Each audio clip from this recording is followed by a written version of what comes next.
Hi, welcome to CSR Net PYQ series by Payasa Sarar. আজকে July 2025 eigen ভ্যালুর প্রবলেমগুলো নিয়ে আলোচনা করব। এমসিকিউ দিয়েই শুরু করা যাক। প্রশ্নটি হলো, একটা 4x4 এর ম্যাট্রিক্স এ দেওয়া আছে, এর লার্জেস্ট রিয়েল আইগেন ভ্যালু বের করতে হবে।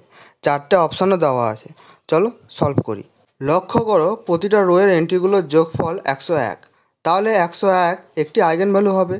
এক্ষেত্রে বলে রাখি, যদি প্রশ্নে কোনো ম্যাট্রিক্সের যে কোনো আইগেন ভ্যালু বের করতে দেয় এবং সব আইগেন ভ্যালুগুলো বের করা খুব কষ্টকর হয়, তাহলে সেক্ষেত্রে যে আইগেন ভ্যালুটা সহজে বার করা যায় সেটিই অ্যান্সার হয়।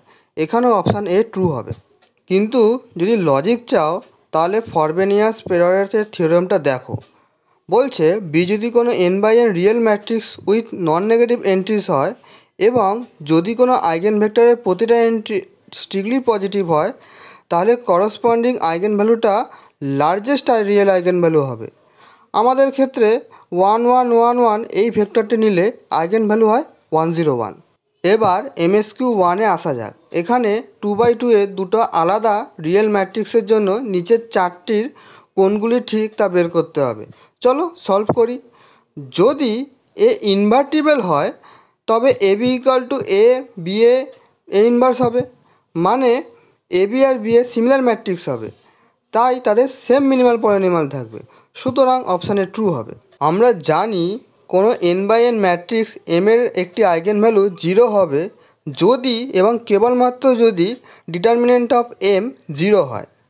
এখানে 0 যদি এর একটা আইগেন ভ্যালু হয় তবে ডিটারমিনেন্ট অফ এও 0 হবে, তাহলে ডিটারমিনেন্ট অফ এবিও 0 হবে, তার মানে 0 এবিরও একটি আইগেন ভ্যালু হবে, তাই অপশান বিটাও ট্রু। এখন যদি A = 0 1 0 0 এবং B = 0 0 1 0 ধরে নিই, তাহলে A ও B দুজনেরই খালি 0 আইগেন ভ্যালু। কিন্তু AB = ডায়াগোনাল ম্যাট্রিক্স, যেখানে ডায়াগোনালে 1 আর 0 আছে, তাই 1ও এবির একটা আইগেন ভ্যালু হবে, মানে সি ফলস হবে। আবার ধরো A = 1 0 0 0 এবং B = 0 0 0 1, তাহলে AB = BA = 0 ম্যাট্রিক্স হবে, তার মানে AB আর B এর সেম মিনিমাল পলিনোমিয়াল থাকবে, যেটা Px = x।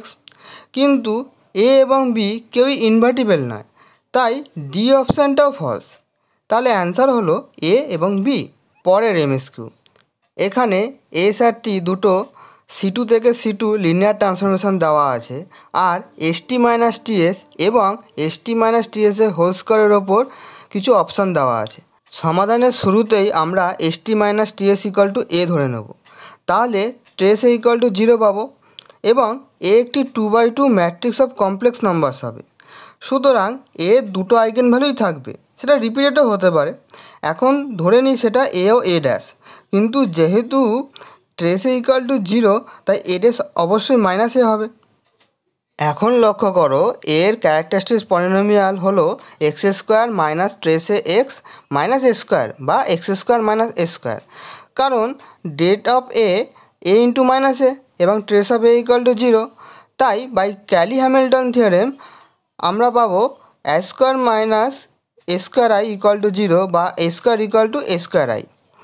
যদি ল্যামডা a² ধরে নিই, তাহলে ST-TS এর হোল স্কোয়ার = λi হবে, মানে এ ট্রু হয়ে যাবে। তাহলে আমরা ST-TS এর হোল স্কোয়ার একটি স্কেলার ম্যাট্রিক্স পেলাম 2/2 সাইজে।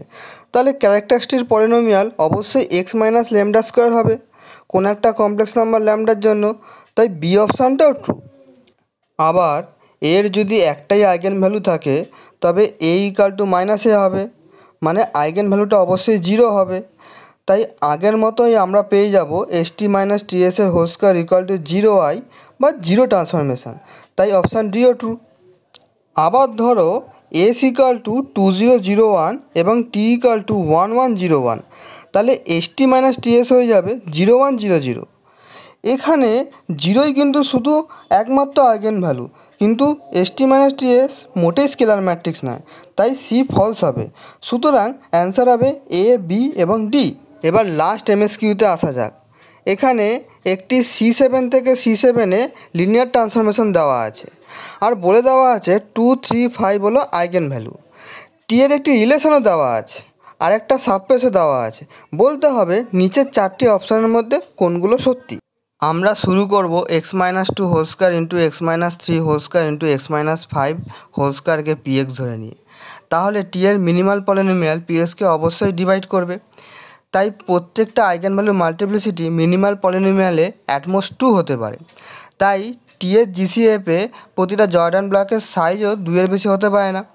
যেহেতু maximum size of Jordan block সমান সমান the multiplicity of corresponding eigen value in minimal polynomial, তাই এক্ষেত্রে কম করে 4টে জর্ডান ব্লক তো থাকবেই। আবার আমরা জানি প্রতিটা জর্ডান ব্লক একটি লিনিয়ারলি ইন্ডিপেন্ডেন্ট আইগেন ভেক্টর দেয়। তাই সব মিলিয়ে টি এ অ্যাটলিস্ট 4টে লিনিয়ারলি ইন্ডিপেন্ডেন্ট আইগেন ভেক্টর তো থাকবেই। তাই অপশান এ ইজ ট্রু। এখন লক্ষ্য করো ডাব্লুটা আসলে আইগেন ভ্যালু 5-এর রেসপেক্টে জেনারেলাইজড আইগেন স্পেস। এখন ধরো টি এর জেসিএফ যদি ডায়াগোনাল 2,2,2 3,3,3 5 হয়, তাহলে মিনিমাল পলিনোমিয়াল হবে X minus two into x minus three into x minus five, এবং 5-এর মাল্টিপ্লিসিটি টি এর ক্যারেক্টারিস্টিক পলিনোমিয়ালে হবে 1। তাই 5-এর একটি linearly independent generalised eigen vector থাকবে, যেটা আইগেন ভেক্টরও বটে। তাহলে এক্ষেত্রে ডাইমেনশন অফ ডাব্লু 1 হয়ে যাবে। সুতরাং অপশান বিটা ফলস হবে। আবার দেখো কে গ্রেটার দ্যান 7 হলে kernel of T minus two I whole to the power k আসলে জেনারেলাইজ আইগেন স্পেস অফ 2 হয়ে যাবে। তাই প্রদত্ত দুটো কার্নেলই সমান সমান হবে, মানে সি ট্রু হবে। আবার ভি যদি আইগেন ভ্যালু 5-এর রেসপেক্টে কোনো আইগেন ভেক্টর হয়, তবে T minus two I into T minus three I v 6b হবে। মানে যে কোনো কে গ্রেটার দ্যান 0-র জন্য T minus two I into T minus three I whole to the power k v 6 to the power k v হবে, যা একটা non zero vector হবে। তাহলে T minus two I into T minus three I nilpotent নয়, মানে ডিও false. তাই answer হবে এ এবং C. Thank you, and please subscribe and share this video.